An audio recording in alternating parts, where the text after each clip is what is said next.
The King and the Beggar. Once upon a time, in a great and powerful kingdom, there lived a king whose riches had no limit. His palace was made of marble and gold. His treasury overflowed with jewels, and his throne was the grandest in the land. His armies were strong, his people obeyed his every command, and neighboring rulers feared his name. The king believed that power, gold, and fear were the only things that made a man truly great. He often thought, "As long as I have my wealth and my kingdom, I am the greatest man in the world." One morning, as the king rode through the bustling streets of his capital, he admired the market, the nobles, and the soldiers standing in perfect lines. But suddenly, his eyes fell upon a beggar sitting in the dust by the roadside. The beggar wore torn and dirty clothes, his hair was unkempt, and he looked thin and weak. He stretched out his trembling hand and said, "Please, kind king, spare a coin for a poor man." The king pulled his horse to a stop and looked down at the beggar with curiosity and amusement. "What a foolish man," the king thought. He smirked and said, "Why should I give you a coin? What have you done to deserve it?" The beggar met the king's gaze and, to the king's surprise, smiled. A beggar should be ashamed, yet this man is smiling, the king thought. Then the beggar spoke. "And tell me, great king, what have you done to deserve all that you own?" The king frowned. "What kind of question is this?" he wondered. "I was born into a royal family," the king said proudly. "I have fought battles, built cities, and ruled this land with wisdom. I have earned my place." The beggar nodded. "So, you did not choose to be born a king, yet you are proud of it?" The king's amusement faded. "A kingdom does not rule itself," the king snapped. "I have worked harder than any man here. My riches and power are proof of my greatness." The beggar chuckled softly. "But tell me, O mighty king, if tomorrow you lost everything, your gold, your palace, your throne, who would still stand beside you?" The king became silent.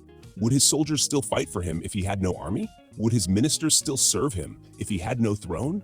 Would his people still bow to him if he had nothing left to offer? The question unsettled him. The beggar slowly stood up and dusted off his ragged clothes. "A truly great man is not known by what he owns, but by what he gives," he said.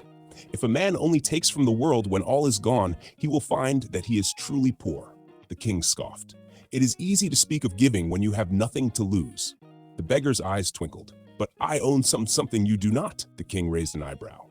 "And what is that?" The beggar smiled. "Peace in my heart, freedom from fear, happiness that no gold can buy." With that, the beggar turned and walked away, vanishing into the crowd.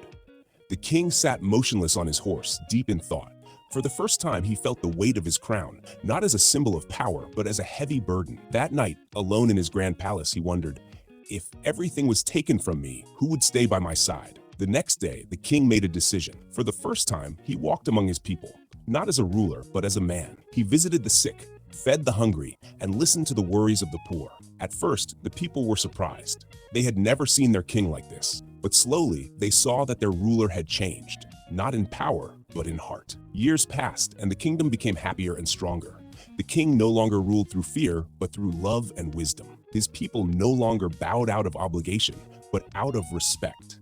And though he never saw the beggar again, he carried his words in his heart every single day. Some said the beggar was a wise man in disguise.